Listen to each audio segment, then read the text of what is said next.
Welcome, friend. Today, our guest is Dr. Diepiriye Kuku-Siemons.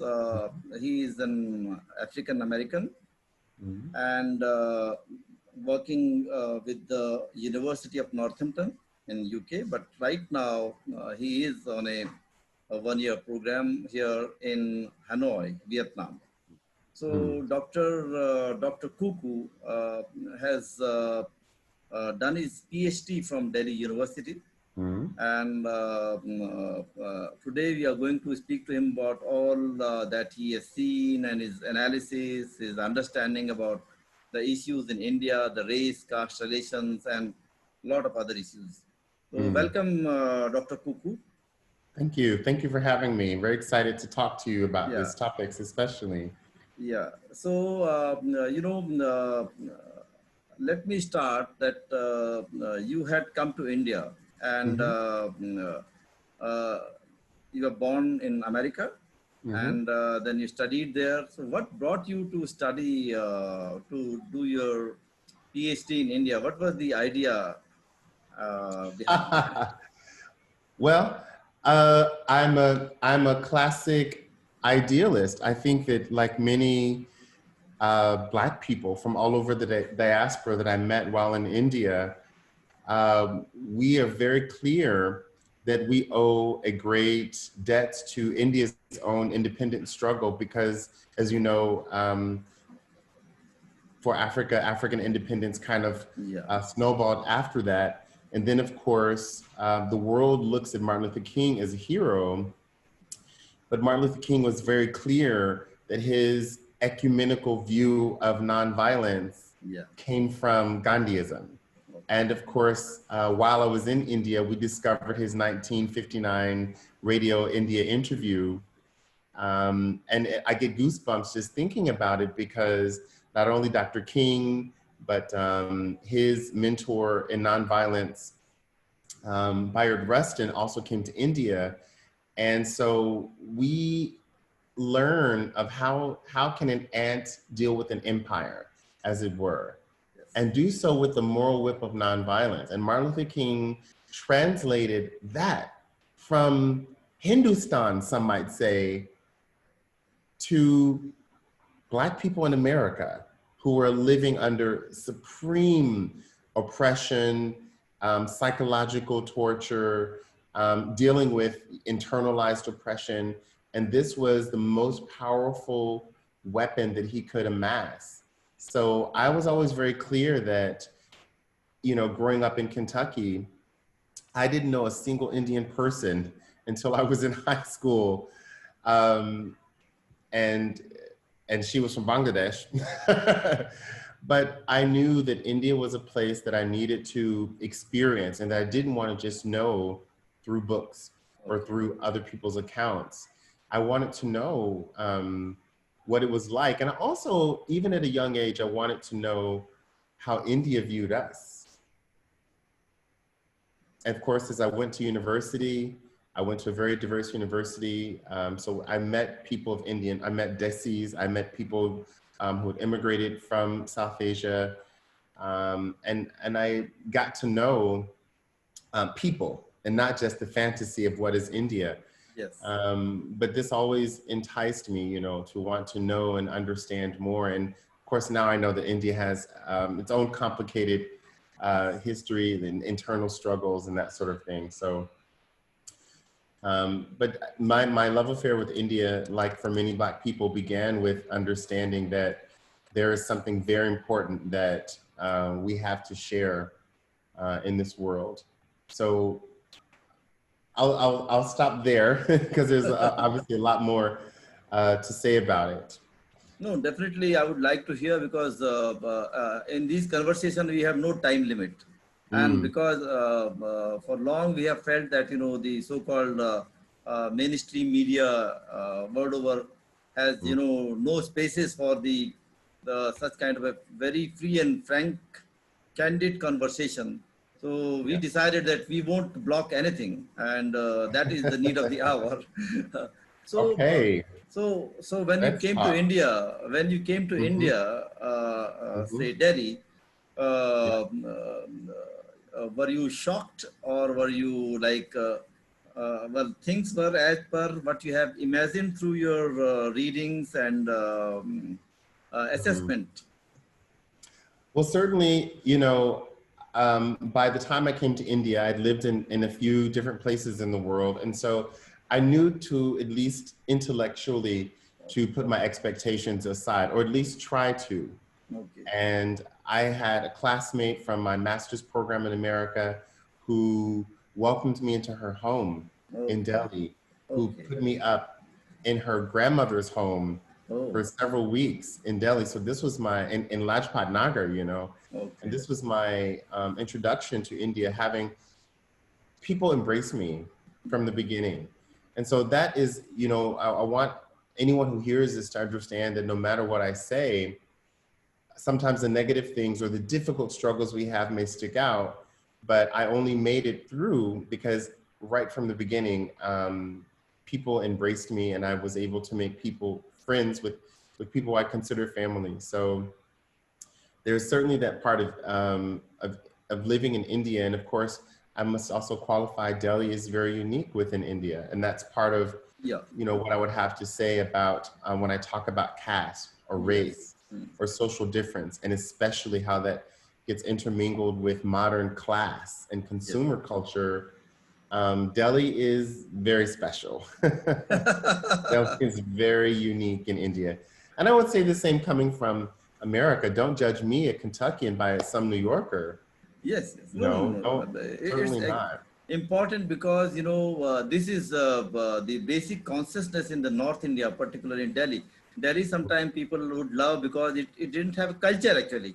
It is an Mm, amalgamation of every thing. So only culture, you know, throw money and, you know, all those yeah, kind of egocentric people like, you know, I have more money, bigger vehicle, big house. So that kind of a Delhi. But yeah. in terms of a city like, say, if you compare it with the Mumbai or say Kolkata or Chennai, they are different because they have a certain cultural tradition Yes, with them. So that is the strength of Delhi also and weakness also, both. yes, yes, yes. And So I think, yeah, yes, yeah, that's correct. yeah.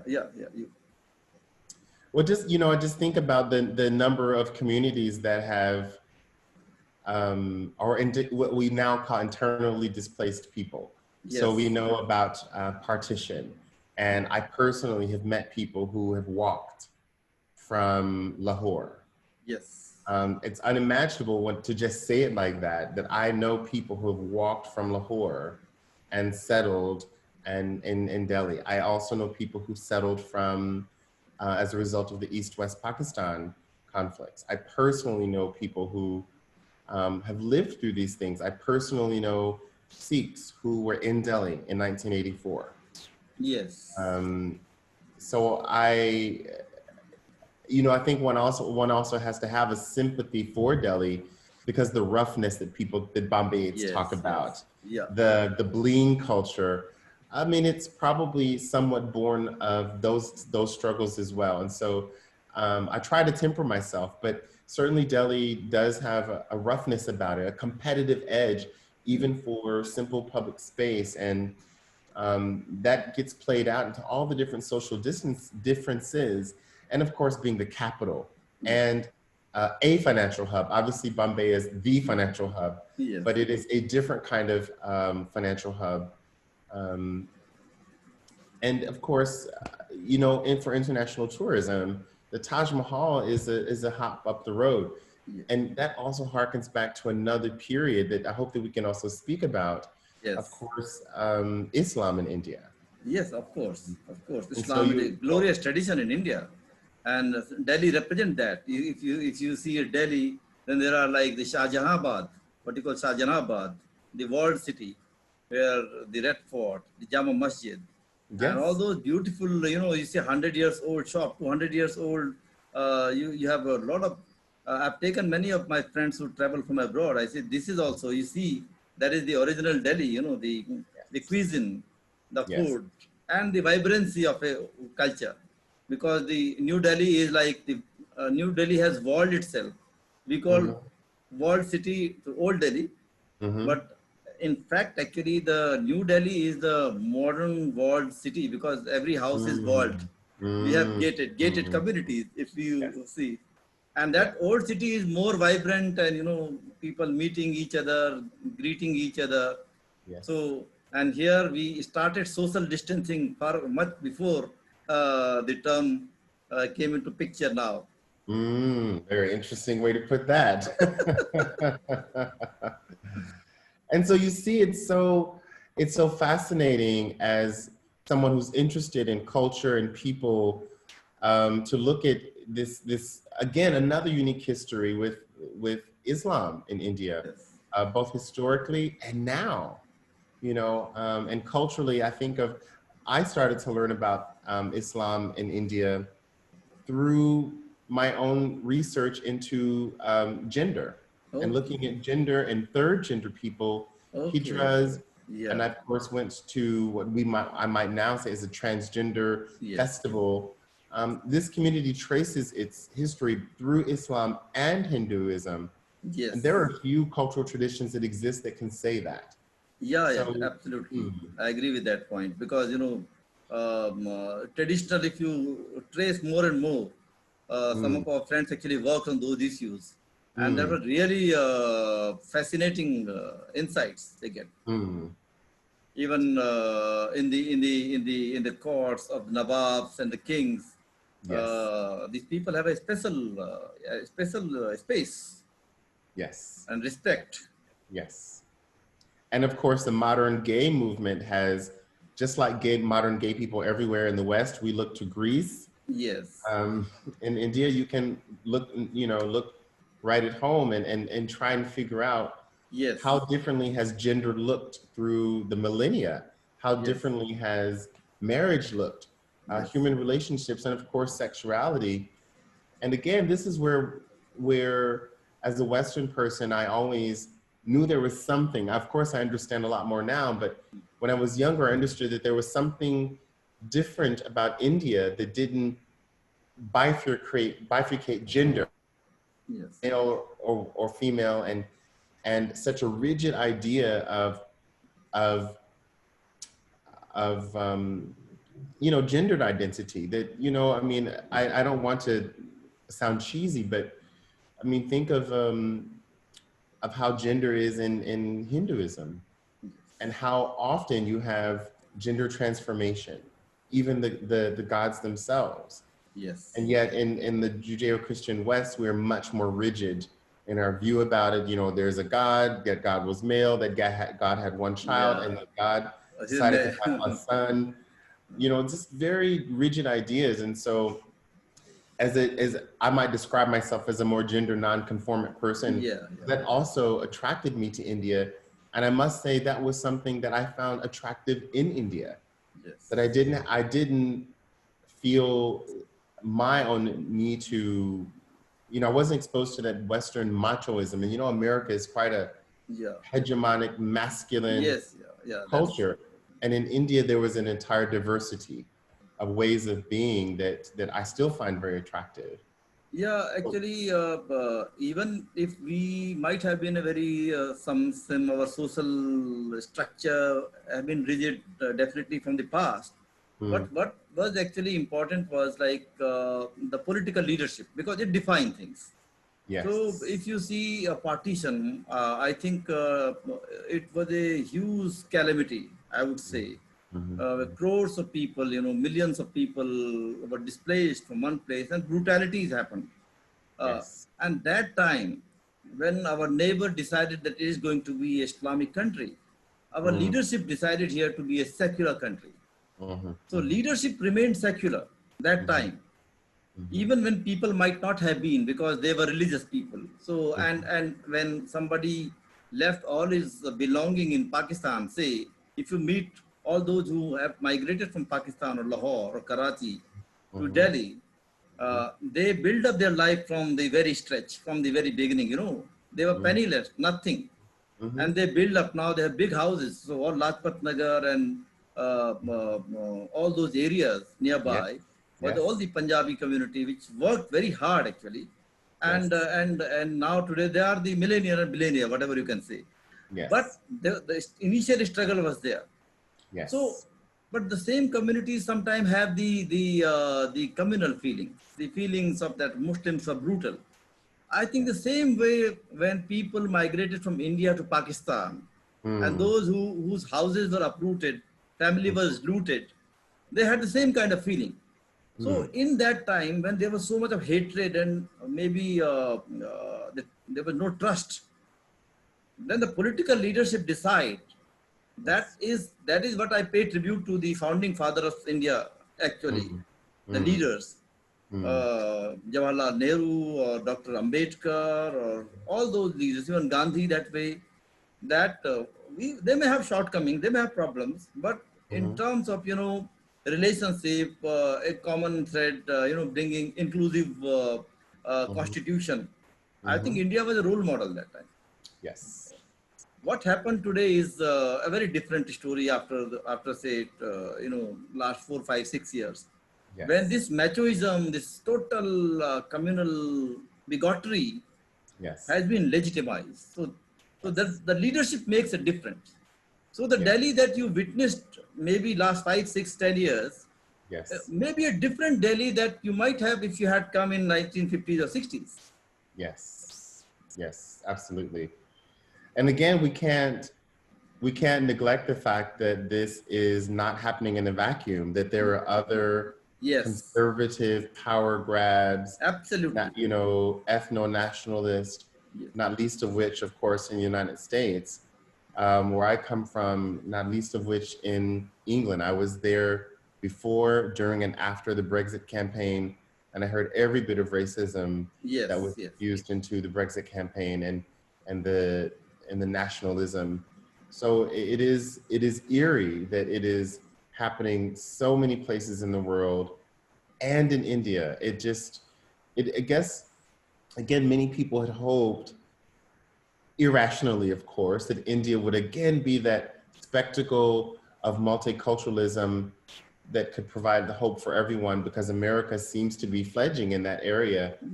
But I do think it's an interesting balance that India has as a historically multicultural, multilingual, multi-religious place. And I don't think that's something that we should just see as a romanticized view of history, but it is a modern project that we're trying to build. I sit here in Vietnam now, and I'm amazed at the number of people that I know or strangers that I've met who've come to me recently and just said, hey, how are you? How is your family? I know that there's something going on back in your country. Even if we don't have the opportunity to speak about the details, they can understand that something really bad is going on. Yes. And people acknowledge that we don't have that kind of racism here in Vietnam. Oh, And that's it's one of the reasons why I'm here now, is that there that's isn't. great. Actually, that's It is wonderful, but Vietnam is rather homogenous, so this isn't yeah. really tested in that respect. But you can see blogs about how comfortable people of African descent are here in Vietnam because we don't have that skin color discrimination. Yes. Now, that is a good way for me to segue into I guess I have a question for you because Okay. Yeah. Yes. Yes. because colorism. Yeah. Now, while there is not the hostility or even prejudice directed towards African people and African diasporic people, there is the color cast, the Definitely. exact same color cast that you would be familiar with from India. Yes. And it is very intense here. And it, Yes. as Ryder Bell Hooks calls it, it's a tyranny. It Yes. is definitely where people are internally tyrannized. They're tyrannized inside of their families. They're threatened with how will you find a future marriage partner and Yeah. all of those things. So is am I right to say that a color cast is a form of racism? Is that too much to put those two things together? Actually, people like me have been speaking on this issue, and even when I think in 2000 we had this World Conference against racism and xenophobia. Mm-hmm. So many of our friends actually had raised the issue of caste. And because we are still saying that caste has to be treated, the caste discrimination has to be treated as the same way as racism. But the one thing that I want to inform you that in India, caste is not color. Yes. Because a Dalit or an untouchable, formerly untouchable community person can be as fair in color if he is born in Kashmir, or and a Brahmin in Tamil Nadu can be of a The Rams. like So color is not really anything, but Indians are very conscious of color. Yes. Color don't defy it, but still we are like very conscious about color, and that reflect in the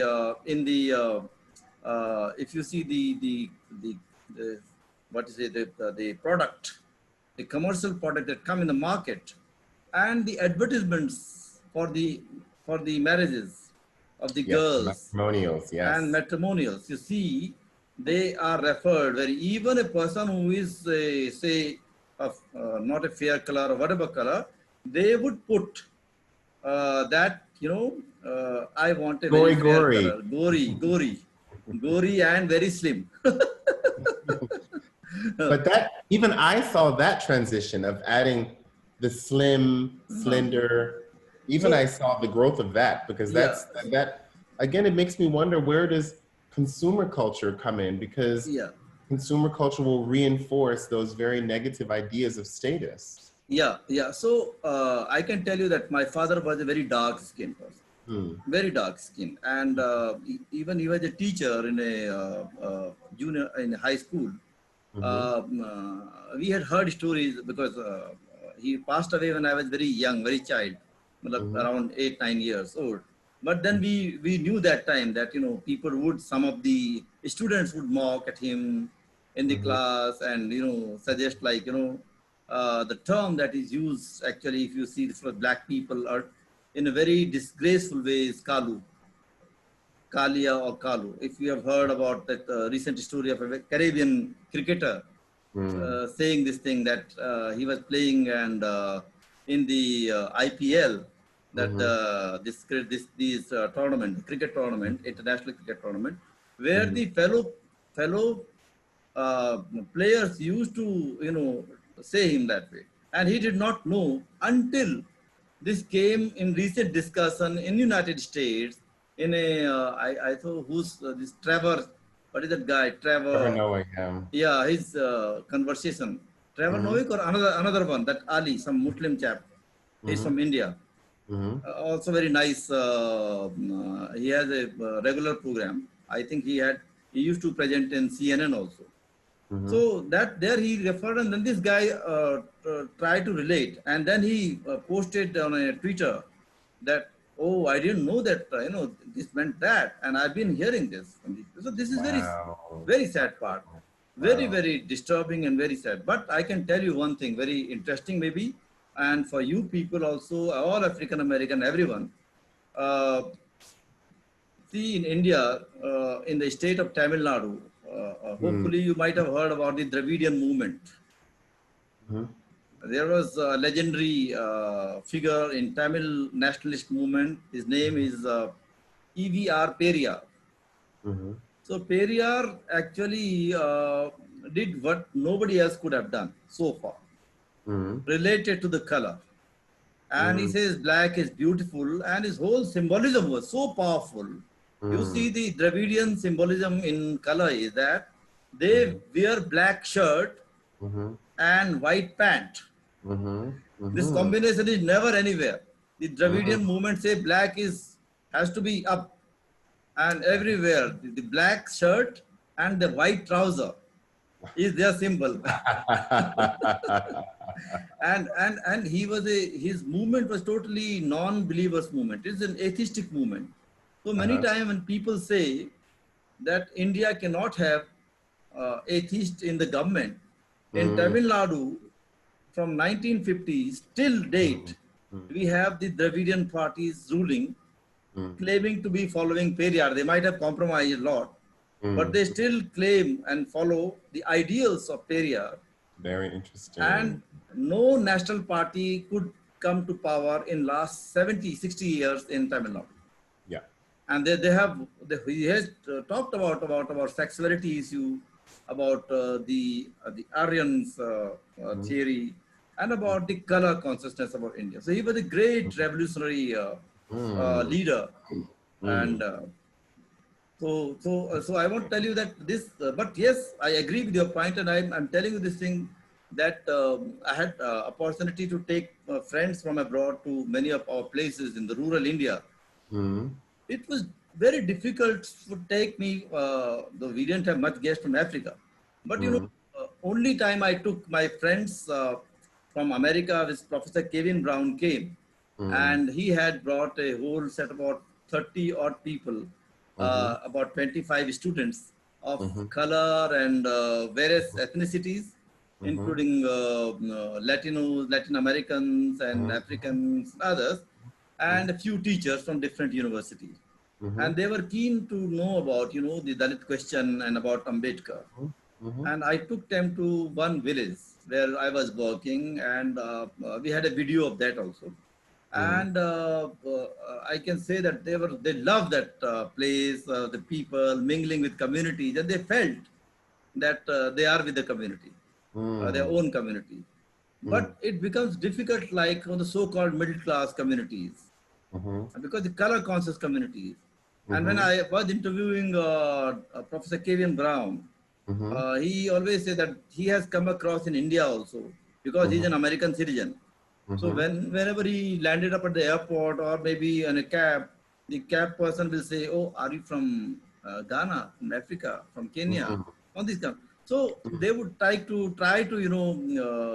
kind of take him very easily or lightly. So that's the. So, but yes. So did you face the color discrimination in India? Yes. Simple, just yes. And I guess I have to preface this by saying that, when people face these kinds of things, you're always unsure because A, it usually happens out of shock. B, no one ever says it directly. Yes. But but I'll just give you a few scenarios that I can now laugh at. So, my partner is white. So oftentimes when you're physically with a white person in India, you really get to see just how different people respond to Yet. one person than the Yeah. other. And I remember very early when we arrived in Delhi, we were going shopping just to look for some running shoes, and the store had put the shutter down just a little bit to indicate that they were closing. They weren't Yeah. closed, but they were about to close. So my partner went in just a few steps ahead of me, and he just went in the shop. And just a few steps behind him, the guard stops me and said, "Hey, hey, we're Balloon come. closing." And I'm thinking, literally, I'm standing so close to this person. We must be together. I mean, you can't Yeah. imagine Yeah. that strangers would just operate like this. Um, Going to an automatic teller machine in Delhi, it was the funniest thing. Sometimes when I would go just to use the cash point, there's a guard. Sometimes the guard would ask me, "Okay, so what do you want?" I'm thinking, there's literally only one possible thing anyone can want here, and that's to use the machine. Yes. And of course, I wouldn't have known that anything was any different had I not seen how he gets saluted. Like Yes. they will literally salute him. Absolutely. I agree. I've been to several. Now, this is again a question I ask about color and status in Delhi. Some of the elite clubs in Delhi, be it the Habitat Center, be it the Indian International Center, be it what's the other one? It's not the Corvette. These kind of clubs in Delhi, these elite clubs. Golf. And I remember once I was eating at the International Center in the Indian International Center in the dining hall, and I was the darkest person who was not wearing a uniform. Like it was completely packed, patrons everywhere, and probably one of the most elite clubs in Delhi. And what mechanisms in society make it possible that there are no dark-skinned people there who are not wearing a uniform and serving food? And this kind of thing I started to notice over and over and over. as well as the deference for white people, the supreme deference Yes, for yes, white people. I mean, there were instances where people would not even see me. Like, yes, you know, how people can just look through you and speak to the white person standing next to you. That was a normal occurrence. The staring, um, you know, Delhi is famous for its blank staring. yes, yes, I remember very. the first time I left and I went to Tamil Nadu and I went to Kerala, and people obviously would see me. Oh, there's someone who looks very different. In Kerala, people just come over and say hello and That's, talk to you, yes, or try to communicate if they couldn't yeah, communicate in English. yeah, Or in Tamil Nadu, you know, often I went to Chennai a lot for work, and people would just notice me and just go on about their business. yeah, In Delhi, there's this yeah. intense blank staring. And, you know, and I'm not a woman, so I don't wear dupatta, and I don't cover myself and protect and I didn't grow up learning that I needed to protect myself from that, particularly from that male gaze. Yes, And that was the most disconcerting, to the point where I started to make a YouTube channel to yeah, talk about it, because I didn't know other people to talk about this very weird experience with. Um, and I can understand curiosity. I mean, I'm living in Hanoi right now, and of course, people are curious about me as someone who looks very different. But it isn't that I would almost say kind of hostile sometimes. You know, curiosity is almost never neutral, and we yeah. It's also project onto what we're seeing or who we're seeing our own ideas. And I remember my experience that I wrote about in Outlook magazine at the Lucknow Zoo.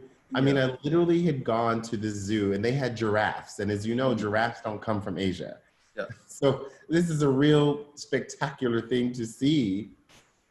And the mother and the baby giraffe the baby giraffe was nursing, and, you know, just the thing you want to see if you like nature and animals. yeah. So I'm gawking at this thing, and then I turn around and there are like 50 some odd families Wow. looking at me, not at the giraffe. And That's again, so. you know, there was a little kid, as little toddlers do, kids staring at me and just kind of wandering over. And instead of encouraging the child's curiosity, parents would grab their child like they were seeing something. And I thought, that's what you're teaching them. Here, just to give you an example of how that happens here, because of course, children are curious to see anything that's around. It happened just the other day. A child's like, what is that? And the parents say, come, go talk to that person. Yes, They will physically get their child and push them towards me. Or, you know, I've had, you know, people, hey, can my child and I just take a picture with you? And I want my child to get comfortable to talk to foreigners and talk to people who are different. And, you know, people aren't scared of my skin. People aren't scared to touch me or scared to just be near me. And, you know, my experience was very different in the public, I would say. There's a big distinction in the public in yeah, Delhi, absolutely. that you have that weariness of Yeah, strangers. And I also understand that you know, is also like a caste continuum, yeah, you know, that you put Black people as, you know, untouchables. yes. And white people are, Oh, I don't know, they're not quite Brahmin, but they're not above, quite. above Brahmins. And then you start to think, okay, and then of course, you know, I met people like Divdat Patnaik, who's made his life's work in helping to understand and help other people understand and appreciate culture. I met people like Ashok Rakavi, Okay. you know, who is a very early gay activist, gay rights Yes. activist Yeah. in India, who also, again, um, has a deep appreciation for culture Yeah. and studying, and not just perusing, but learning about. And I met different people who would really engage with me about these issues and colorism And, you know, they would raise the issues of why are so many of the gods, the Hindu gods, painted blue when Yes. they may have historically been black or even spoken Yeah, of as yeah, they're black. black. Yeah, that's true. And was that a cultural, because culturally just looking at a black god was too, to use Yeah. Peknaik's words, abhorrent. It was Yes. just too abhorrent for people to accept a black god. I started to think about words like Varna and where these things come from. And because of course, the color line, as you say, the colorism isn't caste, Yeah. but these things and consumerism and Yeah. Yeah. cash, Yeah. Absolutely. the status, they continually feed and tangle with one another. And again, coming from Western culture where, and coming not just Western culture, coming from America, where the Yeah. promise of Yes. consumerism is that we're all equal. We can all be equal at the mall if we Yes. shop Yeah. and if we wear the appropriate brands. And yet when you go to the mall in Delhi behind my house, select Yes. City Walk, and you stand in the major, and go in the middle main entrance and you look around, you see 20 different cosmetic shops and their flagship product is skin bleach. Yeah. You see, and you not only that, you see white people promoting skin bleach in Asia. I mean, how can a young European model be used to say, come bleach your skin and look like this? In the land of, again, in a place that gave so much pride to so many other parts of the world, to say that you can tackle these empires. You can tackle an empire. And yet it's very bittersweet to see that India still has this struggle. The term third world, you know, doesn't come from being third in line, but an alternative, non-aligned, and that India was a stronghold in this movement. So it's a lot to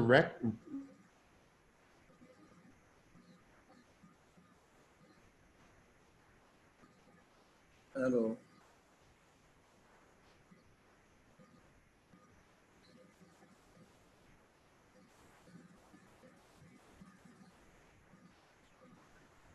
Yeah. Hello. Are you still there? You're Yeah, yeah. I was here, but I think last sentence, your sentence could not be heard. So can you repeat? um, and so it's just, I was just saying, it's a lot to wrestle with these multiple realities in India. But of course, the beauty of travel, the beauty of going to many places, to any other place outside of your own, is that you take it for what it is. And of course, there are multiple realities that are possible in India at the same time. Yeah, what I would say is that the India that you came across was India that actually sided with the British, those who always with the, so what we called India's majority community, the Bahujan Samaj. The Yes. term is used as Bahujan for the Dalit Adivasis, the minorities, the all the agrarian workers. So they are different actually, and Yes. that's why I said that India is a very interesting. It's very informative, very interesting, very innovative in many senses. The Mm. movement came, as I told you, that if you study the whole issue of color in the southern part of India, where Mm. Periyar launched this movement, they still have this black shirt and white pant, and that's why, because they wanted to say black is supreme. Even at the in Chennai, if you go and there is a huge statue of Periyar. In fact, he was an iconoclast, but yes, there is a statue, and the statue written there that we don't believe in God, and the man who made the God must have been a scoundrel. So that was a very, very strong word. But can you imagine, the man was very popular, and when he passed away, uh, record it is a official record that nearly 10 million people participated in his Mm. last rites in Mm. His Chennai rights. that time. Mm. So Mm. he was hugely popular because he proclaimed atheist, and he tore the whole philosophy of this Mm. Varna Dharma. So we have Mm. we have one side. So we have one side the Varnashram, what you call a Mm. caste-based thing. But Mm. we had people like Dr. Ambedkar, Mm. we had Phule in Maharashtra, and we have. So that's why the question comes now: initially, this question I put to Professor Kevin Brown also, who actually has been studying a lot about Dr. Ambedkar. Mm-hmm, And mm-hmm, I asked that Martin Luther King took a lot of inspiration from Gandhi's struggle. mm-hmm, Now there is other side of a story we are hearing, like in the universities in Ghana and in even the United States and in many other places, Black Lives Matter movement. mm-hmm, People are talking about, mm-hmm. that Gandhi's statues must be removed and Oh, that he was racist. really? Yeah, there are a lot of things are coming up. So I don't know whether Wow. how do you see these things? Because you came to India, you talk about Gandhi. So whatever you have read, how do you consider Gandhi and how do you Well, analyze him? of course, I learned much more. I learned a much more complicated view of Gandhi once I came to India. I learned about Dr. Ambedkar only in India. You know, I was very proud that I discovered this entire world of things that I just didn't know yeah, about, yeah, and it was so powerful because yes, it was yet Dr. Ambedkar spoke to me in the 2000s okay, of what we can do in America. And it was still as relevant when I started reading his work then, as I could understand it was relevant to India during his own time. And it relates to how complicated these figures are, because if Gandhi, if Mahatma K. Gandhi was a racist, if he was kicked off a train in South Africa because he didn't believe himself to be black, and he was not in the black section because he's not a black person, and if his ashrams were exclusive, and all those things, of course, it complicates how I view Gandhi. But what is undeniable is also the other side. And so when you said that's that, you know, tearing down statues, yeah, okay, I can see in South Africa tearing down roads, but tearing down Gandhi, that that's much more complicated, much more complicated figure. Um, yeah. I because think also, I mm, think having read and having a lot of I have been my own critiquing Gandhi because I'm Ambedkar I do that, but I mhm, feel mhm. that you cannot really compare Gandhi with the slave owners.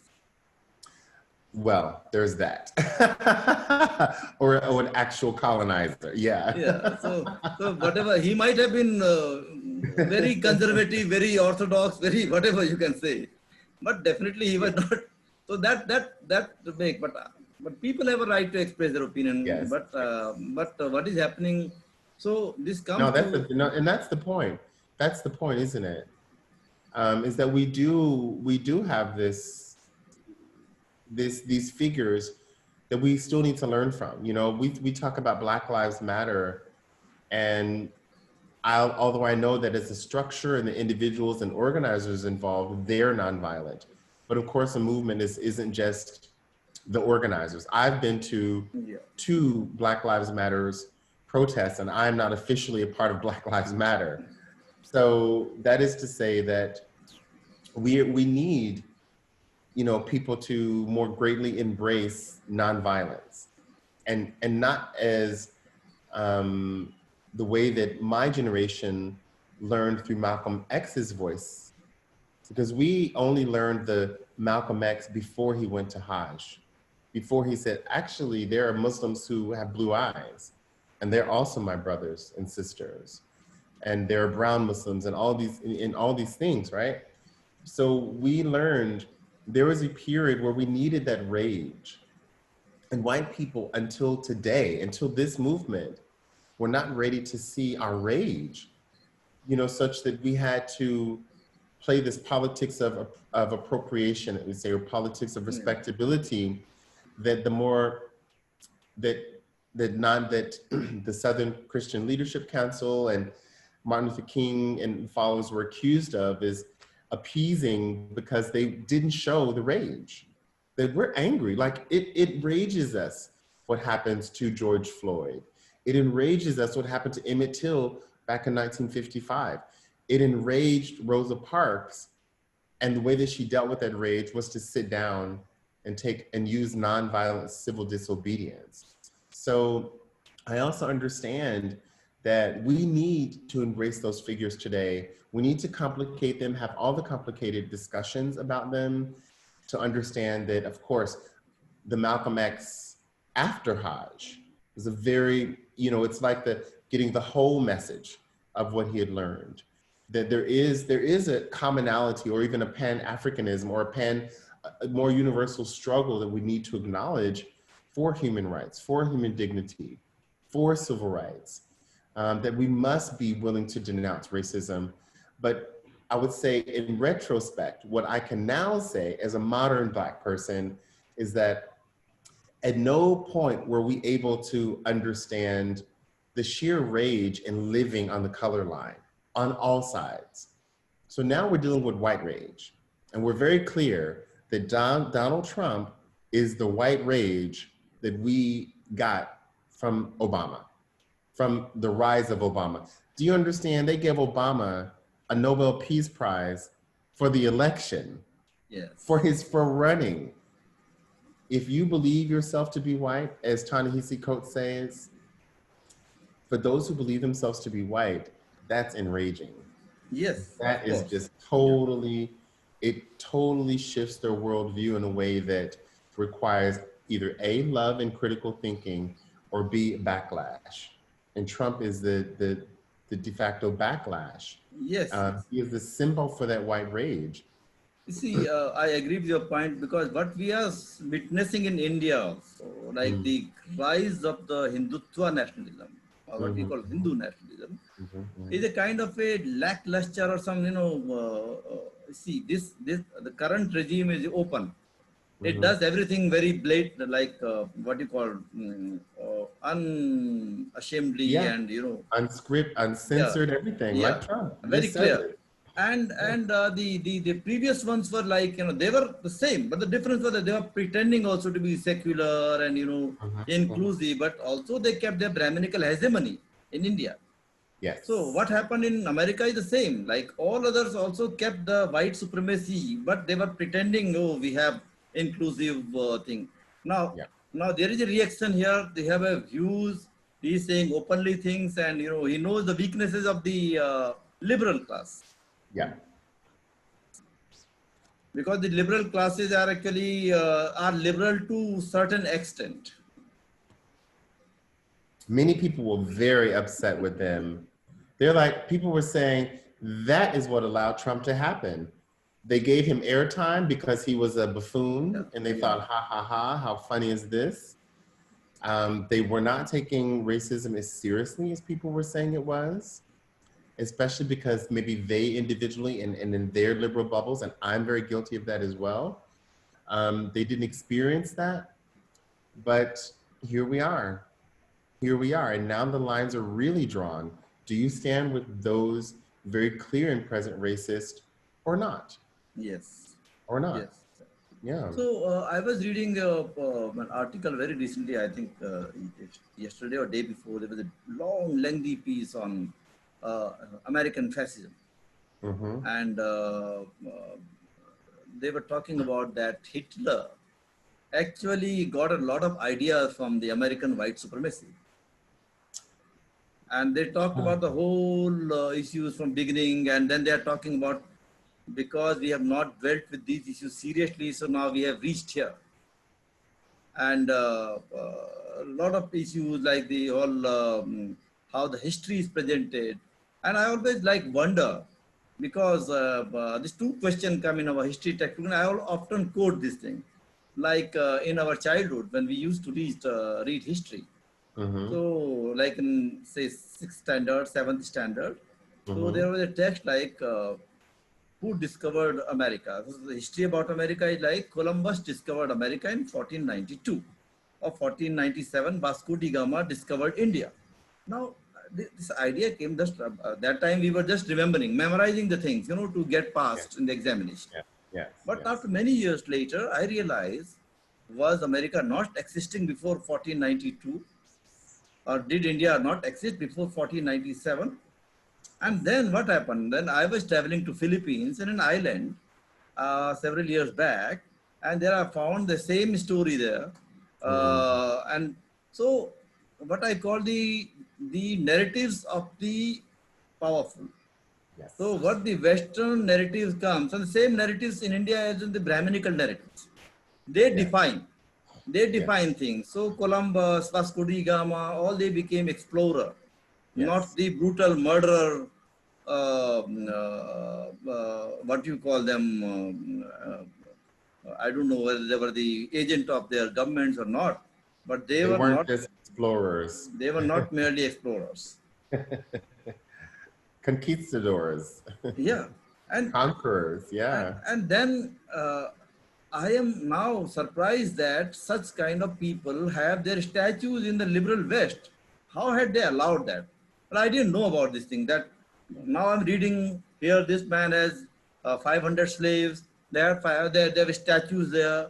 So this is a bit sad thing, because in democracies, I felt I went to Cambodia, and I went to that memorial where Pol Pot.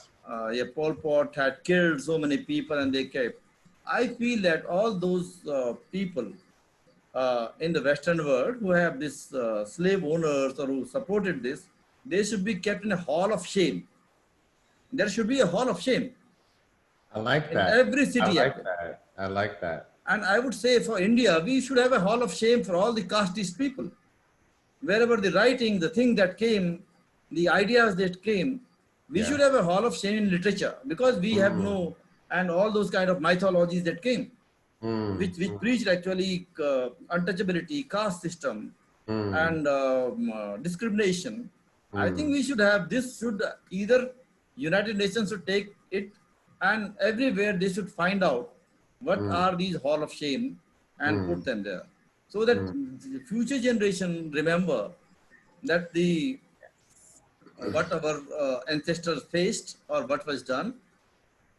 I think that is important. But what I'm seeing that there is Not to tear him down. Don't just tear it down. And yes, now I understand again the rage. When I watched, I can't remember which figure it was in the UK, one of the first to go, and they threw him in the river. Well, you can see how I felt about it. But some of them need to stay, and we need to understand we need to put the full context. We just need to yes, tell the whole story. yeah, You know, we just need to tell the whole story. yeah, I was a kid growing up in America. I wanted to be a Rhodes Scholar. yeah, yeah, And then Bill Clinton came around. He was a Rhodes Scholar. And I didn't know that this was a colonizer. yeah, Thomas Jefferson, yes, one of the most revered so-called founding fathers. Can we really say that these were founding fathers when they were writing the Declaration of Independence? Such eloquent words that even I memorized to declare their independence from a tyrant in Europe, and yet at the very same time, they were holding slaves. Like how can we take them as literal? yes, Because even today, this is a big divide in our Supreme Court. yes, Is it literal, so-called constitutionalists, or not? And we treat the Bible as the same. Is it literal, or are these parables for us to then develop? And in Commonwealth, it says we need to develop. You And see, I mm, tell you an interesting story from India about Bible, yeah, because I want to come on the Christianity aspect. uh-huh, Once upon a time, I was taking some theological classes. I am a totally humanist. I am an atheist. okay. But there was a time where I wanted to actually, I felt very fascinated of the Christianity, and I Mm-hmm, attended some classes. Now the difference happened there when I was attending the theological classes.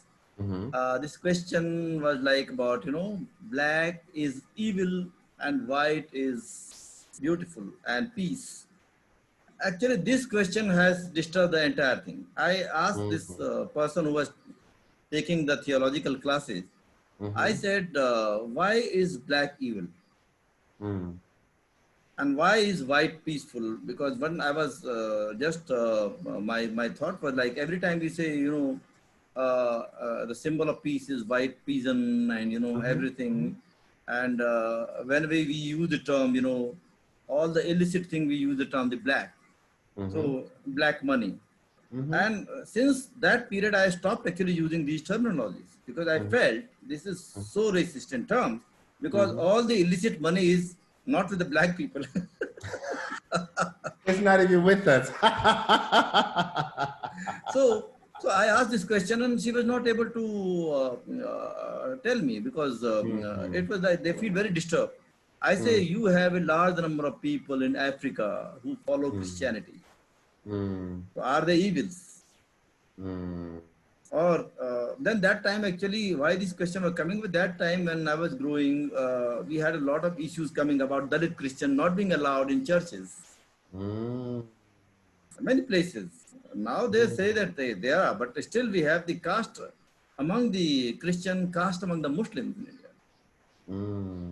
So the problem is the role of religion in how the race question, how the religious people have addressed the race issue. Like when I was discussing with my friend in Senegal, and I will put that interview in some days, Mm-hmm. he said that, we too have the slavery. Europeans discovered this from us, Mm-hmm. because we used to have this earlier in Africa, and still have. Mm-hmm. Africa still have many places, that Monteria, what is it? Monteria, that near the Senegal, that country. Mm-hmm. Mm-hmm. So Yeah, the there, Western Sahara yeah, also. Yeah. yeah. So Mm-hmm. there are still, and they are not white owners. There are their own people. Mm-hmm. And in Monteria, I think they are the white Arabic Muslims. So Yeah, that he was the telling me that there is a Berbers. clear Yeah. difference. So what I was Mm-hmm. saying, that wherever the religion got a chance, it exploited the things everywhere. Mm-hmm. So how does liberation theology work in fighting against the racism? Will it work, or should people just be humanist? And that's what's interesting, right? Because there are many people in the West who wanted to turn away from Christianity specifically because it was the religion of our colonizers Yes. and how it was abused. My own grandfather, my mother's father, told me the story of Ham, and that he was damned to have dark skin and be the servant of his brother. And it wasn't clear that my grandfather didn't believe that story as a Christian, as a lifelong Christian. And so this is a man, my same skin color, sitting there telling me that according to his faith, God has said that we're going to be servants of white people, and therefore that 35-year-old man that you work for calls you by your first name, but you call him Mister, that kind of thing. And it never squared with me. And a lot of people question that, which is why the Nation of Islam Yeah.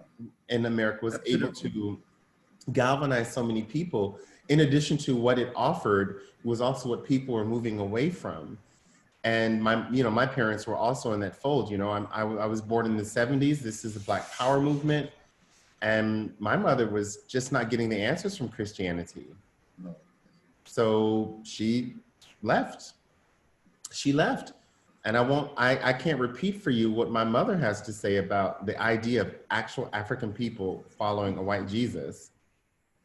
Um, she has a few choice words for that, but it is ironic it is a mental game to place that effigy of a white, blonde, a blue-eyed, I don't know if he's blonde, he's definitely got blue eyes, man from Bethlehem atop your church and worship him, and at the same time tell people that you should not trust anyone other than God, that men are not infallible, but only God is. And so you're in a sense breeding this kind of distrust. And and the racism is perpetuated can be perpetuated through the religion.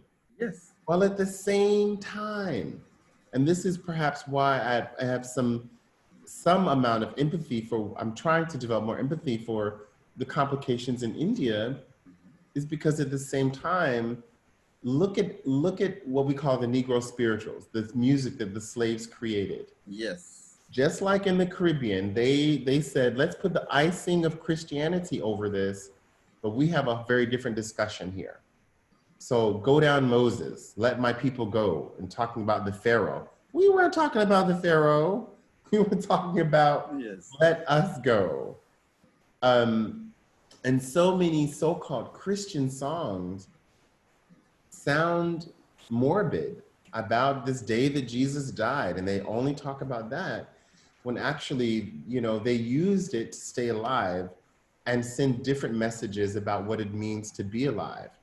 So as my mother, because I mentioned my mother, because my mother grew up Christian in the Bible Belt, Okay. in the Black church that her parents helped create, it's like Black people worship Jesus and white people worship God. Okay. Now there's a holy trinity and God is all powerful, but Jesus is where all the redemption and, you know, that something is wrong with us and that we can overcome it. And so we have two very different views about what Christianity is doing for us, to us, you know, and you don't hear people in the wider community talking about the power of redemption, salvation, the power of love, the strength to love. So Martin Luther King, these words empowered Martin Luther King to create that, the strength to love, the courage to love. And yet at the same time, you can have a predominantly white church that looks at none of this, that just says we should be powerful because our God is powerful and we were made in his image. And I must tell you, you know, I'm from Kentucky, but my mother's parents are from Montgomery, Alabama. And they fled right after World War II, right after they finished defeating Hitler. They fled to Kentucky. They left the farms. You know, there was a whole migration over those decades of migration. Now my family's back there and I go back and visit. The Ebenezer Baptist Church, from where Martin Luther King led.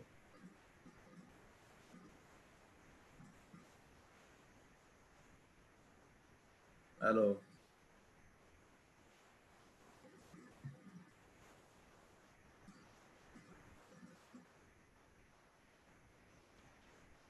Yeah. Hello? Yeah, you got missed. So. Froze for a second. So I was just saying so, you know, you can imagine Martin Luther King is at the Dexter Avenue Baptist Church. And this is where he led the Montgomery bus boycott. Yes.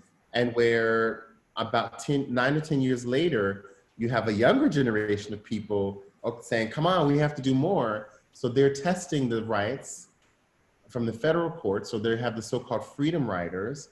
So they ride desegregated buses down to the South.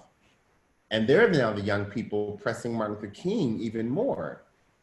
Well, of course, there were mobs that met them, white mobs overseen by the local police, right there in Montgomery, right through all the cities they visited. And so they took up siege in Martin Luther King's church. Now, what I didn't understand, because this is not in the history books, that church is a stone's throw from the state capitol. It's literally, here's the church, there's the state capitol, across the street is the judiciary, the state Supreme Court. And in the other direction, a stone's throw, is a bigger white church. So you have all these institutions of morality, of governance, that should have been doing something. Yes. Not because they believed in Black people, but because the law says this is right. The church says this is right. You know, everything that we're basing our existence on says fairness, says don't be evil, don't harm people, you know? And yet this is where the church, where those freedom riders had to take up siege from a white mob. And luckily Martin Luther King was there. And luckily he was by now an established leader, because he got onto the phone to JFK's brother, RFK, who was the Attorney General. And so they had to again send in federal troops to protect them from state and local troops because of a federal law. We're still having the exact same battle now with Agent Orange in the White House tries to use the military against his own people. And again, this is not a principle that should have anything to do with Black Lives Matter. This is the principle of you put your military against your own people. Yes. Show me a place where a person who's not a dictator does that. Yes, I think it's good that some of the generals like General Matty, I suppose he opposed this. So these are the Took them good a thing that while. in United States still the institutions are there, and that's where I say that for a plural society, a multicultural society, we need to have strong autonomous Mm, institutions mm, because they protect. And in all other countries where we see, which we call whether third world or fourth world, whatever they mm. actually institutions have become virtual slave to the powerful autocratic leaders, Yes. and We're an that's why oligarchy. We're an oligarchy. yes. Hmm. Yes, and that's what happened is that that result in the supremacists everywhere Mm, dominating the discourse, and mm, so that is why I say that if a person came to Delhi in 1950s and a person coming right now will mm, find a quite difference because he mm, will see it like how the people who can threaten, intimidate mm, people on the race and caste issues can openly say mm, things, and nothing happened to them. mm, So mm. political leadership makes a lot of difference. Yes. It does. It really does. It emboldens bigots in the cases that we're talking about. And that is very serious. And That I is think, very yeah, serious. um, But India is the biggest democracy in the world. And I know that people throw that around, but I can say anything I want to in India.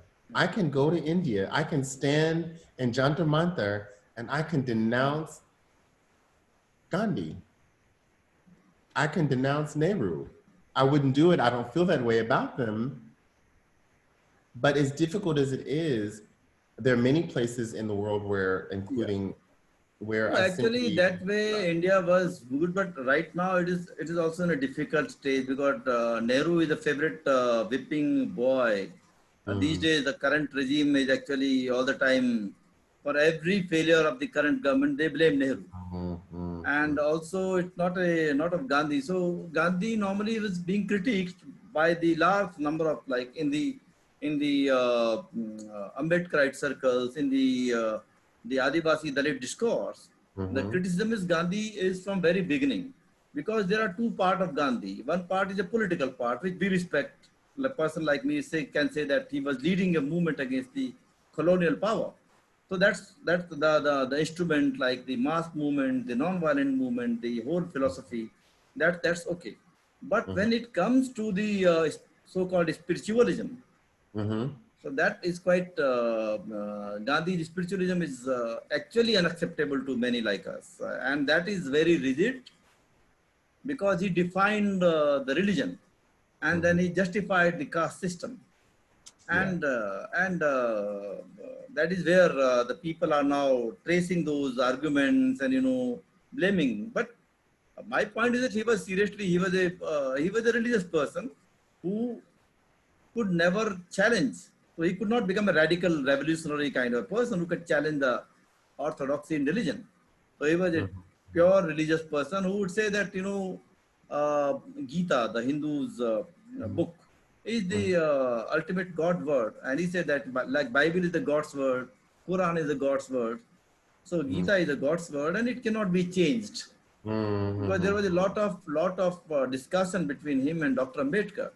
mhm, And Dr. Ambedkar actually wrote to him that, we should delete those texts from religious textbook which mhm, don't conform with modernity and modern value system of equality. So mhm. Gandhi rejected that. He says, how can you change it? These are the God's word and God's word cannot be deleted. Yeah.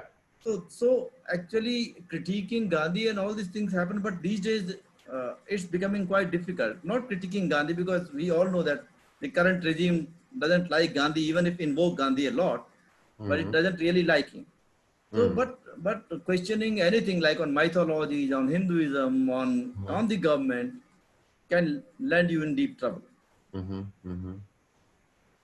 Well, in America, to get you called unpatriotic. Yeah, that's happening here. That is Yeah. happening here. Mm, Anything you question the government, you question their motives, You are termed as, anti-national. So Yeah, anti-national is a more strong word than yeah, unpatriotic. yeah, yeah. so, so And it's so ironic because these are people who really are talking about building a better society, not tearing a yeah, society yeah. down. I somewhere felt actually this question amazes me, and now I want to ask you because you are in academia also. Hmm. This question, like we were fighting against the colonized British colonization. We fought against that. Hmm. Uh, uh, the country like Canada also. I think America also was ruled by British and some part by Spanish. Hmm. Now, when we read the history textbook, Hmm. so in India, we have the history that we fought against the people came on the street. This was the white supremacy. There was this kind of word Hmm. was there.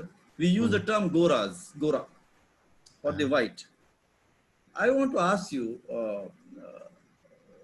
what was the history lesson that you got in your childhood? Was there anything about these Europeans who came to rule Britain or to America, or there is no mention of that? Well, I mean, to there's two different questions now. Who came to America? Because that's our origin story, is that we declared independence Yes. from Great Britain. But we didn't look at what they did in other places so in depthly. We just said that they were colonies. But we didn't put the two and two together, that we were a colony too. But why And then Canada, why do you think that the historians have not done that? Because I have some other maybe I am a conspiracy theorist most of the time.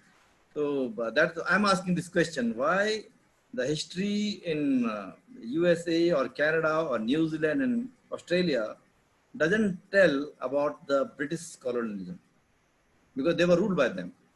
In fact, Canada we were and ruled by them, but we still continued to romanticize them. And because I think Canada, in Britain, they romanticize America. That there yes. is this vast other Oh, place that's same, but different. And of course, in England, in America, many people do trace their heritage to some part of the Great Britain, including Ireland, of course, because yeah. there are major waves of Irish who are underdogs, Scottish. And so there was a romantic view of England, and that we somehow are just a family that just got a divorce, but Yeah, still. and it all sounds very, um, easy and nice, and we just agreed to it, and we had some alliances on this side, and France fought with us. My city's name is Louisville because Yeah. France joined us Okay. for independence against the UK. Okay. So we have all these things, but as you say, to connect them, to put them in the proper context, because of course, I didn't know that that England was getting cotton from India as well, or that the cotton that my people picked was competing with the cotton in India. I didn't know that, and I think that's part of the story. Is it because I've have another thinking. I don't know how. Mhm. Uh, some people say that the African people were the original natives of America. Is that Hmm. true? Well, I mean, how far back are we going if we're saying that all people originated somehow in Africa, Yeah. or if we're saying that there's evidence that there were pre-Columbus Yeah. So there's because pre-Columbus so contact between so Africa what and they North Africa? what I assumed is Hmm. that the Europeans came and put the white supremacy in these countries, and that's why they have good relationship. They don't call themselves enemies. Hmm. Well, yeah, yeah. So why should they will say ki we were colonized when they were not actually? They colonized a section of people, like they Hmm. colonized the African Americans or the black Yeah, people. They yeah, didn't colonize the white people. yeah. So Very probably I interesting. don't know how, but I felt it that way because I was all the time I used to ask this question. Many people, many friend of mine could not answer actually. Hmm. Probably Canadian friends, I asked this question: why is Canada still have the British Queen and as the head of state? Hmm. So that means that you don't consider yourself as a colonized because you still Still a keep it. colony. Yeah, She's on the money. yeah. And Australia. Australia, And I New Zealand. believe New Zealand. Yeah. So that means there is Imagine when a transition happens, how many countries have to print new money? no, and that is what I'm saying is why I'm saying is because there are still indigenous people. Yes. So what it is because you ensured that the Europeans ruled or white ruled over the indigenous people. And we're still talking about, you know, eugenics-based white supremacy. And that's what's so difficult about it, is that it actually is not much more complicated than that. And I can understand that that maybe enrages a lot of people to recognize that we're parts of a system. We differently benefit, you know. I mean, I'm a Black person, but I'm also a male person, Yeah. and I benefit differently from my gender. I'm an educated person, and certainly that affords me different privileges than not. And so it's like we're in a time of reckoning, and that's what Corona seems to have given a lot of people. We seemed to have recognized our mortality because of Corona, and with our mortality, we've recognized our interconnectedness. It's not just enough for me to be Corona free. Yes. Everyone needs to be Yeah. Corona free. Absolutely. And so when you start to really, and you know, Americans have a real difficult time. I would say Anglophone people have a Yes. difficult time with Oh. thinking about a lowercase I, Yeah. you Yeah. know, not just a big I, but what is a we? We have individual responsibility, but there is also collective responsibility. So where is it? And Corona made that clear for a lot of people. So what's happening now, it's almost like it's the, you know, the protests that are happening all over the world. Of course, there's some pent up energy from we're home, we're bored, we're anxious to get on with our lives, or in deep financial peril, as a lot of people are because of this. So there's also the stress and strain of that. Parents having to live with their kids all day long like they'd never done before, a new appreciation for teachers. Yes. But equally, as I said, we saw our mortality, our humanness in a unique way. And that awakening is perhaps only possible now because these videos of police abuse have been around. Yeah.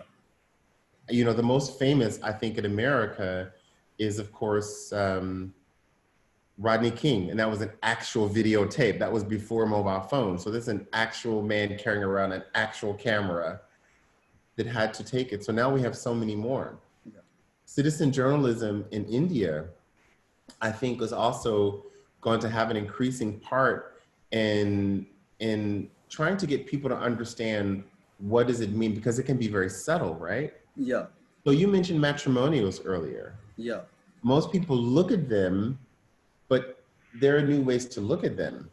Yes. Well, if you only looked at matrimonials through how it perhaps, does it actually divide people? Does it support the division of people? It is. It is. See, it's like if you go through the Times of India, like the India's biggest so-called liberal paper. Mm-hmm. So it has very categorically, it has categories. So it Mm-hmm. will say Punjabi, Mm-hmm. then it will say the Jats, then Gujaratis, the Mm-hmm. Marwadi, Jains, Mm-hmm. even, and the problem with these kind of categorization is people very clearly mention, we don't want non-vegetarian Yeah. people, we are pure vegetarian, Yeah. gory, Yeah. or slim, or the boy getting this much of salary, or you want cultured girl. You see, what is happening? Uh, our people are in America, large number of the Indian diaspora, Uh-huh. and this diaspora take their caste from India to America also, Yep. and they have their own segregations. Yep. So when they want to marry, they will come to India and they will look for a girl, that they say cultured girl. So the cultural girl means one who can cook food for her husband and be happy all the time and make him happy, polish him, Yeah. take care of him like his mother.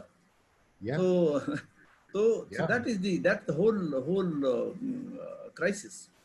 that it categorizes, and most of the time in India, we don't cross the caste boundaries. Yeah. Because the caste system is basically, the sanctity of marriage is meant to strengthen the caste system. Yeah. So we marry within the caste system and we ensure that nobody goes outside that. Yes. That's what Dr. Ambedkar wrote. Yeah. And he says we don't respect individuals because we don't consider people individual. We still, try to trace him that you are from that place, that village, and that economic social ladders. Yeah. That's how things are. It's not that people are not getting married outside. They are, but they remain in deep trouble. Anyone who Not to be fair to your liberal magazine, your liberal newspaper, they give you a discount on your matrimonial if you say caste no bar. They do. there are people are making it like caste no bar. There are some columns now these days, but the Mhm. caste no bar column is basically for those people who are old. I am sure most of them are like 70s, 60s, who need a Ah, who need a companion or some divorced person or some divorced woman or somebody absolute. So why should it be like that? Caste no bar should yeah, be for young people also.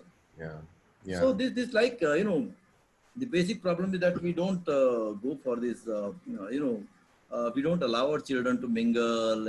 Everybody want to mingle in his own community, own surroundings.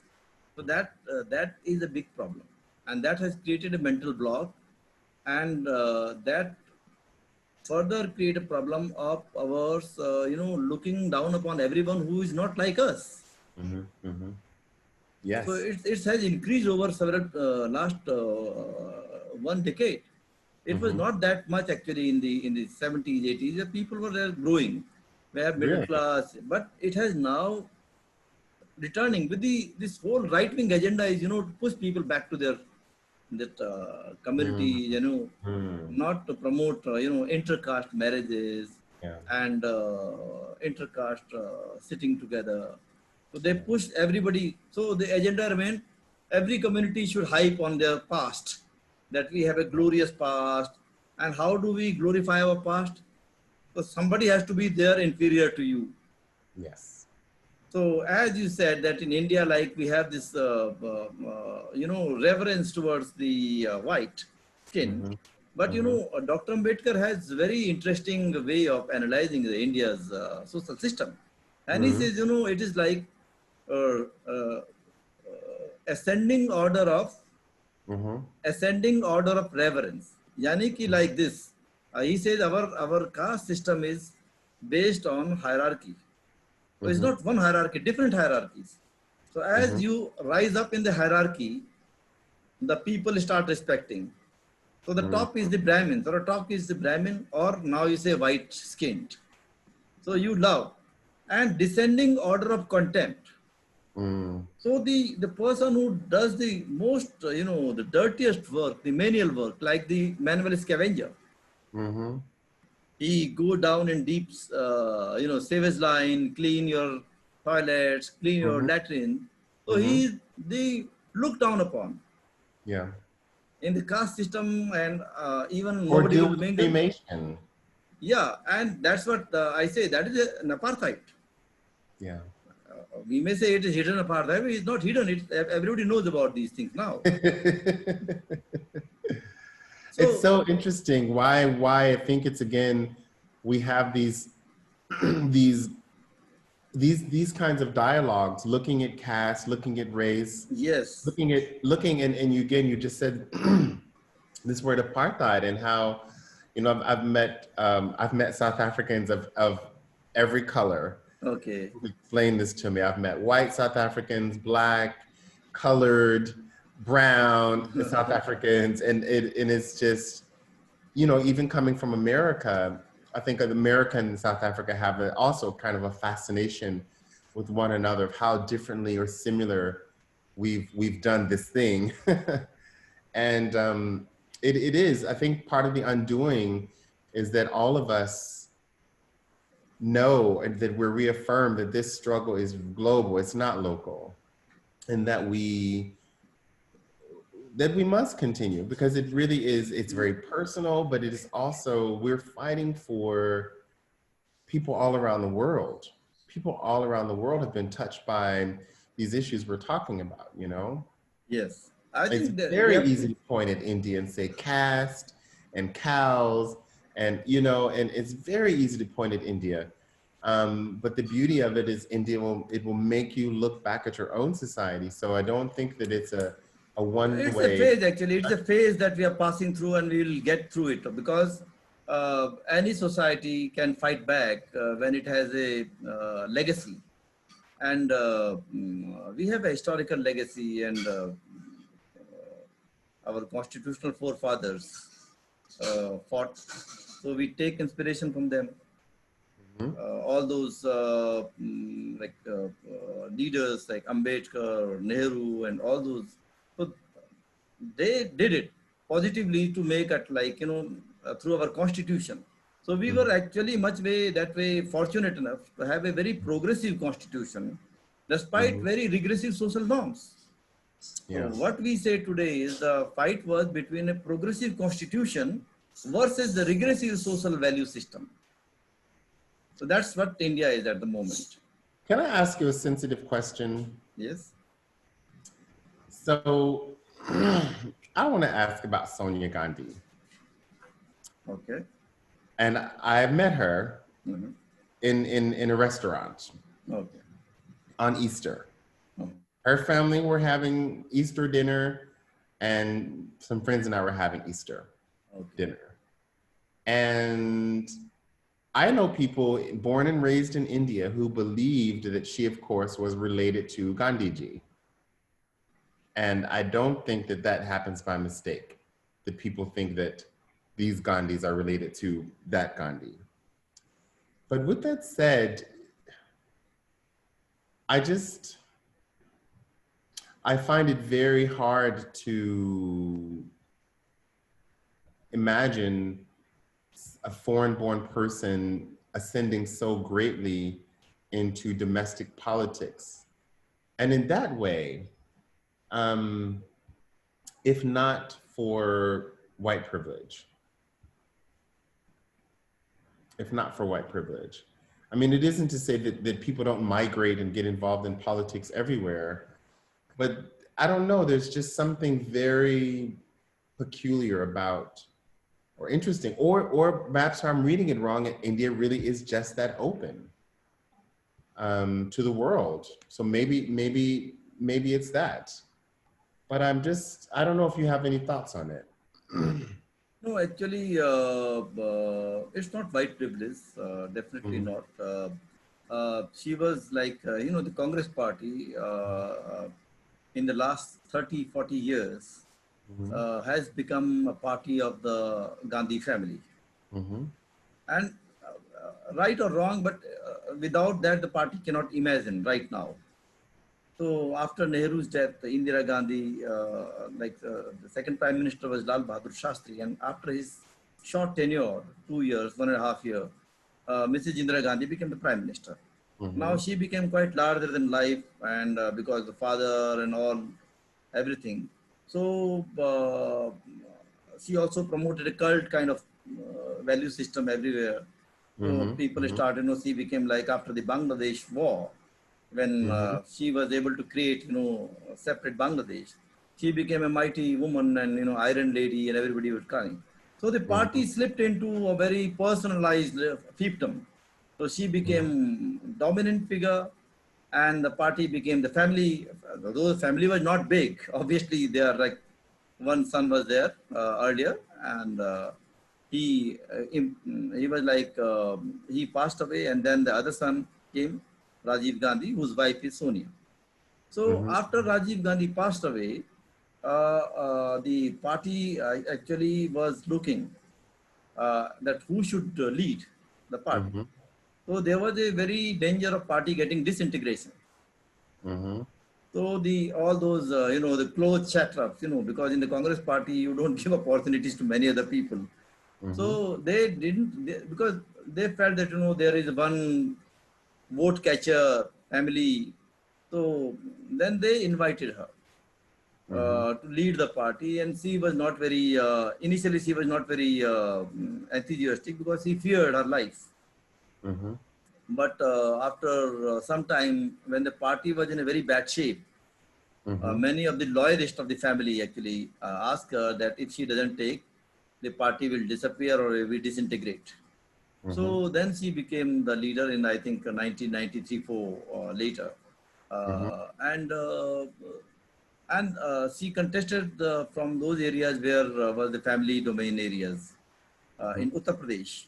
And in India, people vote in the constituency where they feel that, the potential prime minister's candidate or can get the thing done. So they come from the rural background areas. The Amethi, Raebareli constituencies are very rural. So where the people remember, that Indira Gandhi was like this and she is her daughter-in-law. So that all people mostly relate to those relationships. But now she has, over last 20, 30 years, like since 94, 5, she has been on her own. And so that made her because it's called the first family of Indian politics. That's Yes. what, so that's the kind of feudal structure. We still have politics revolving around individual. And Yeah. every political party which comes actually have the individual as leaders. And Yeah. that's why when the individual pass away, the party collapses or the party looks other person from the family. And very ironically, the only party or only parties in India which don't have the individual as a cult and have a tradition of diverse groups is the ruling party, the Bharatiya Janata Party, the BJP, which we all call the right-wing groups. We call them right-wing, but they are the most democratic in their own internal structure Yeah. because they select a leader. They may be very feudal, but there is a tradition, and the party is not a family, though they give ticket also to the family people. But then these leaders who emerge, they have come after a lot of struggle. So they don't have a family background. So Narendra Modi, you may differ with him, you may dislike, but he come from a lot of struggle from his ground level. So he became chief minister. Before that, he was a Sangh RSS pracharak and all these kind of things. So that is the problem, that Congress party has not been able to develop or give opportunities to diverse section of leadership. So it still revolves around the family. And that is not just party. We have everywhere these kind of, we have media barons with the family, we have Bollywood with the family, we have companies with the family. So why to blame just to the political leadership? That's a good We, point. yeah, we Very good have all the family traditions, and that's what the point. problem is. So we Very true. Very interesting. Thank you. That's a very so good context for me. Thank you. so good. Yeah. So what do you suggest for if we say, what are you looking at when we say the situation in America right now, and what is the answer? Oh gosh. Well, I think everyone knows the in the short term, we absolutely have to defeat Trump. Like that is just a disaster for the world. He was a disaster for the world. But I've been quite hopeful because I noticed that within days of the riots that began in America a few weeks ago, very quickly, the riots calmed down to protest, peaceful protest, but fervent protest. So not the rioting part. And so the messages are getting clearer. And again, I tread carefully because I don't want to just be in my liberal bubble. Because I can only take a little bit of the very conservative Fox News. But I've noticed that many news outlets all over America are very quickly turning towards non-policing issues related to race. Healthcare, housing, representation in popular culture, representation in the consumer world. So you're seeing everything from racist imagery and iconography being removed from the shopping shelves to people removing them, removing statues as we spoke about, removing for now and talking about how to contextualize many historical representations that were racist, but equally, you know, there are legislators who are saying, okay, here is a legislative item we can talk about that will deal with racism in this area. At the same time, while all this is going on, don't forget that just last week, the Supreme Court had two rulings. The Trump stacked Supreme Court had two rulings against what Trump has been, you know, the narrowness that Trump has been fighting for. And importantly, those rulings were about a civil rights issue, gay people and discrimination, and transgender people and discrimination. Yes. And so what's different now is that certainly the whiter community is, they're not where they were 10 years ago, 20 years ago, 30 years ago. White people are significantly more liberal, more interconnected with different people's lives, and including the world than before. Those who aren't, they're following Mr. Trump. But those who are a bit more, you know, as they say in the UK, plugged in, turned on, switched on, those people understand the gravity of this moment, that you have all these different rights being contested, and that now we can no longer unsee the many police murders that we've seen. So I am hopeful about change, but I'm realistic that America always has a backlash. Yeah. That there is always backlash. There is a risk. And if I'm suggesting, as many others have also said, that this Trumpism is a direct response and backlash to the liberal era of Obama. Yeah. And remember, it wasn't just Obama; it was Obama and Angela Merkel, Obama and, you know, different leaders around the world. Well, this is a strong backlash. But I'm also hearing that this is the last in effort of that old world. Because from what we're looking at now, every relationship we've spoken about now all came together in the Industrial Revolution. A bit earlier, but solidified in the Industrial Revolution. The labor that produced the Industrial Revolution. The consumer culture that followed of just, we want stuff to buy and consume. This is what we're contesting. We're not just talking about Black people getting shot by the police.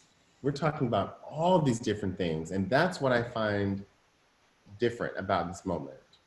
Hopeful. Yeah, I also feel like, you know, when you say that removal of the statues is one thing, because the real issue is about how inclusive is the society, how inclusive is the structure, the power structure. Because in India, when we speak about our debate is always like, what is the percentage of the Blacks or the African American in the decision-making body, in the parliament, in Congress, or in police, in judiciary? If that is not reflective, then just by, you know, symbolic things will not help. So I think somewhere this issues also should come into debate. That in academia, in everywhere, not just a few in the Hollywood, you know. Absolutely. So that is it. But you're seeing it around the world now. And this is what, it's like people are suddenly able to think more laterally. Yes. Okay, we're talking about rights and abuse of those people. I don't think it's a big leap to say, okay, what about us? Because when I saw those protests in Kenya, talking about Black Lives Matter, if you have to say that in Kenya, wow, then we're really, the people really understanding the interconnectedness between the issues, but then between us as people. So yeah, I fully believe that Kenyan lives matter. You know, I believe that the same things that you were just saying, we could have that discussion about gender in India, gender and representation, and of course about caste.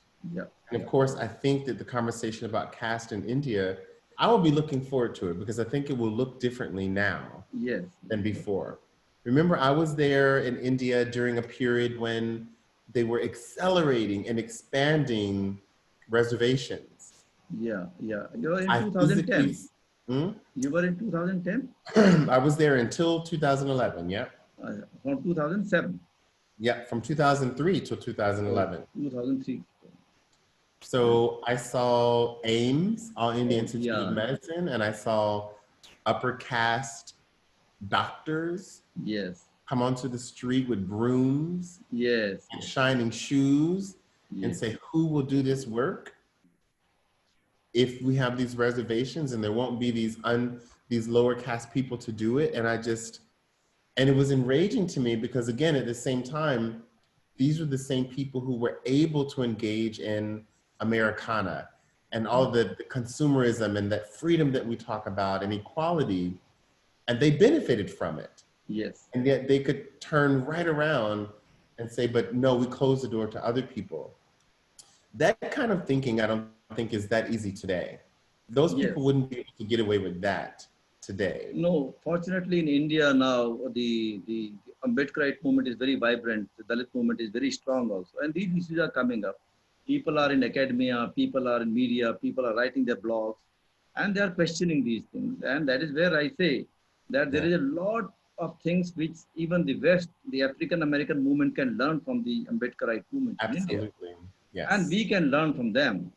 Because as I say, in India, whenever things come, we ask the question of participation in power structure, the proportionality everywhere.